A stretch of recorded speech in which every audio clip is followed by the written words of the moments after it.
Sebagian ini Ramadan yang mengatakan ya dari paranormal lah Romo, bisa dibilang orang spiritual. Nanti jika ada 3 gunung misalkan, kalau nggak salah itu Gunung Merapi, Gunung Lawu, dan Gunung Bromo itu sudah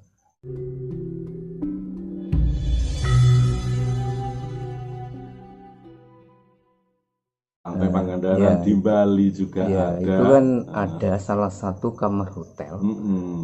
Itu lupa itu kan nggak salah itu berapa gitu loh Romo kamarnya, nomornya itu kan ada sebuah kamar yang didesain itu semuanya itu kan warnanya hijau semua. Juga ada apa itu, ada kasurnya, terus ada tempat sesaji. Nah itu konon katanya tempat untuk sewaktu-waktu Kanjeng Ratu gitu. Nah niku pripun Romo nggih? Ya gini ya. Jadi itu tergantung dari keyakinan seseorang bahwasanya memuliakan leluhurnya, karena dia pada saat memuja dia menginginkan ketemu oleh sosok itu, maka sosok itu muncul. Nah, di tempat itu dia membuat suatu tugu peringatan agar nanti anak cucunya bisa meneruskan atau paling tidak dititipi. Coba kamu rawat kamar itu. Ya seperti yang di hotel di Bali kan juga ada. Yang tempatnya Pak Karno itu ya. Iya betul Mbak. Itu. Nah, jadi yang namanya gaib itu ada Mas, memang benar ada. Tapi kembali tentang yang namanya Ratu Pantai Selatan sampai Rabi berturun-turun itu yang harus kita luruskan gitu. Berarti gini Romo ya, tidak menutup kemungkinan orang-orang yang punya kelebihan indera keenam itu bisa Romo ya untuk menemui Kanjeng Ratu. Tanpa indera keenam, Kanjeng Ratu itu dengan bermurah hati akan menemui setiap orang yang mau kepingin ketemu dengan beliau, dengan catatan niatannya bersih, tanpa ada unsur duniawi dan tidak ada unsur kepentingan apa-apa. Dan saya belum pernah bertemu, tapi yang guru saya yang namanya Mbah Gustipar almarhum pernah ketemu. Konon beliau dimarahi habis-habisan karena minta. Jadi tidak boleh meminta. Karena sesungguhnya manusia lahir di dunia itu sudah mendapatkan jatahnya.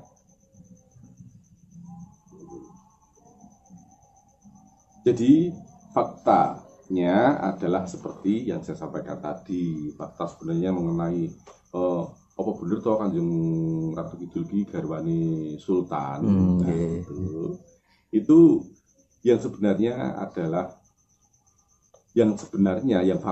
adalah cerita tentang Ratu Kidul, pertemuan Ratu Kidul dan Danang Sutawijaya itu adalah bentukan dari para pujangga untuk mengubur rasa dendam, sakit hati, jangan sampai ada balas-membalas di antara sesama darah Mataram. Adapun penguasa itu, penguasa jagat raya dan penguasa makhluk astral seisinya itu ada, dimanapun kita ada, bahkan Pantai Utara pun sudah ada, gitu loh. Cuman kan yang kita luruskan ada ojo sampai dicampur.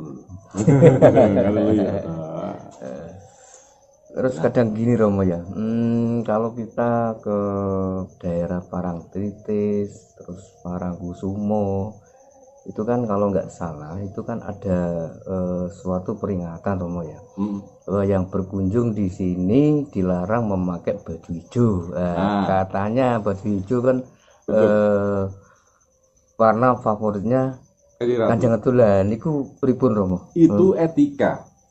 Itu pelajaran etika, unggah-ungguh tata krama.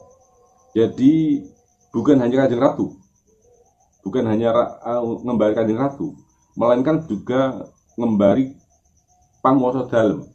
Jadi orang Jogja orang Solo yang bukan terah itu tidak diperbolehkan memakai pakaian barong apa jari barong. Barong dari parang barong. Oh iya. Tidak diperbolehkan karena apa? Iku diarani ngembari ngerso dalem. Jadi jari kawula ya kawula gitu. Begitu pula tentang ajaran mengenai baju hijau dan lain sebagainya. Itu merupakan kalau kita ini harus rendah diri. Jangan ngembari panguwasa. Nah, kalau ini diterapkan jadi apik loh Mas. Makanya sekarang itu banyak kan orang yang tidak duit dugo karena lupa dengan etika. Ya, mosok kadang-kadang simbol negara digedolanan, apa lambang-lambang negara digedolanan. Ini karena hilangnya budi pekerti, hilangnya akhlak, hilangnya pitutur luhur. Nah, semua itu merupakan kunci daripada pitutur luhur. Misalnya masuk di dalam lingkup makam sesepuh, tidak boleh bersisul, tidak boleh bersisul itu bersiul ya, tidak boleh ngomong yang jorok-jorok. Nah ini sebenarnya kan pelatihan saja, pelatihan agar kita itu sopan.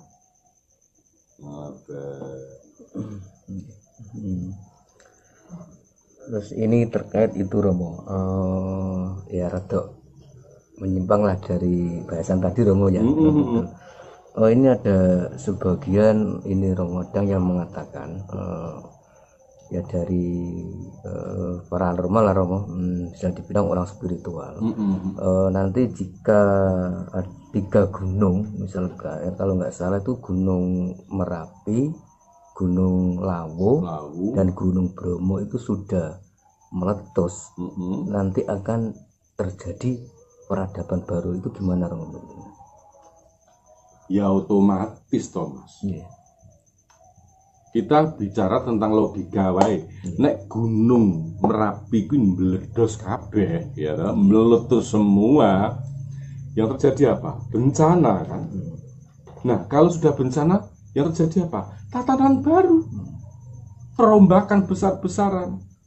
Pembangunan di sana sini, pembenahan di sana sini. Nah, yang orang tadinya tidak saling kenal menjadi saling kenal, yang tadinya berpisah menjadi berkumpul karena mencari titik aman.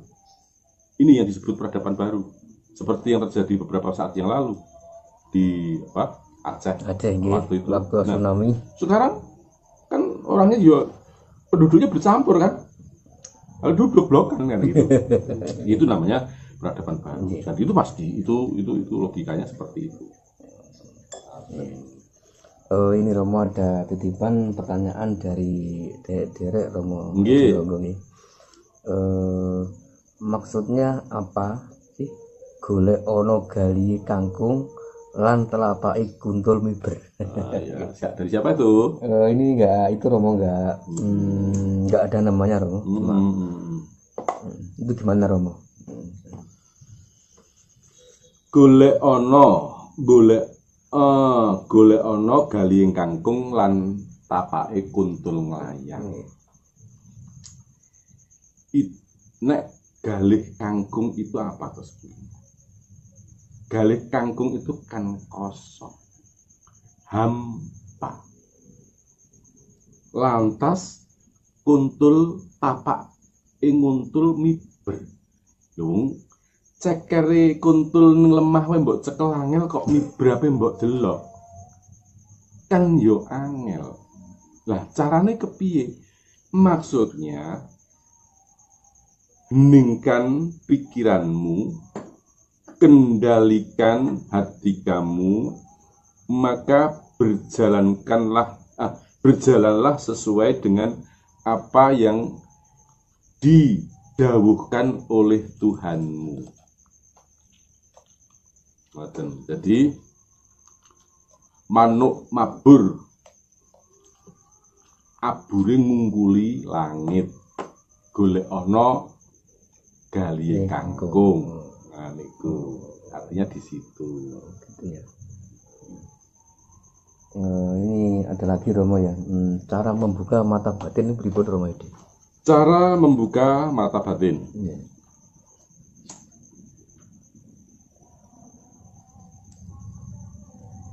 Untuk menghidupkan kundalini itu tidak mudah.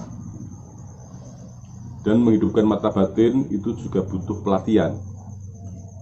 Tapi jika dengan sungguh-sungguh, maka niscaya akan terbuka dengan sendirinya. Cara latihan yang paling sederhana, mudah. Siapkan lilin kecil. Lilin kecil. Itu dinyalakan, lampu semua matikan. Fokus melihat lilin itu. Lakukan setiap hari. Poso, gak rasa poso. Nanti lama-lama apabila kuat bertahan lama, baru kemudian apa yang kamu kehendaki. Karena kamu sudah mampu menembus pandang itu. Jadi pandang kasat mata sudah kamu bisa melawan, maka yang tidak kasat mata pun akan tertembus.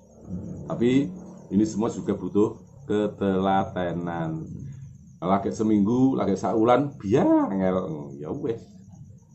Karena gagal sekali, mengulang lagi. Itu dilakukan sampai berapa hari Romo untuk sampai ketemu. Sampai penjenengan merasakan ketika kok saya merasakan. Nah, ini kalau sudah merasakan, sekarang sebenarnya manusia itu mempunyai mata batin, Mas Munta. Dan cuman kadang-kadang kita tidak percaya. Apa tuh tanda nih? Misalnya begini, aku tak ingin Romo Edisa saiki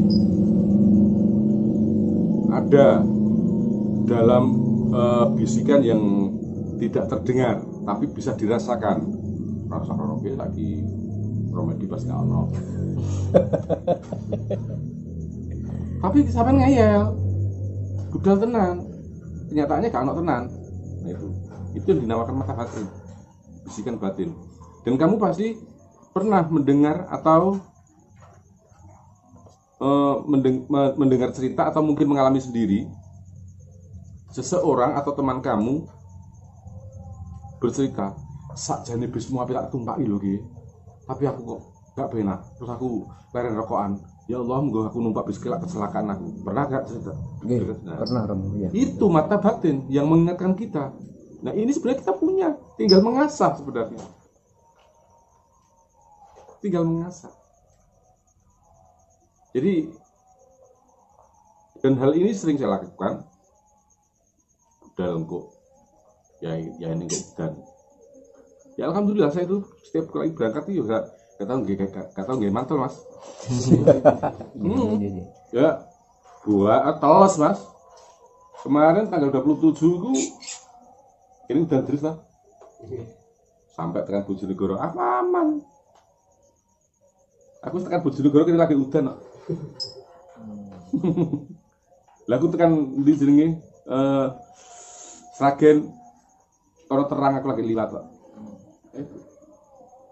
Berarti siapapun itu bisa Romo ya Bisa. untuk membuka mata batin, tidak harus spiritual Romo. Manusia itu mempunyai energi loh Mas.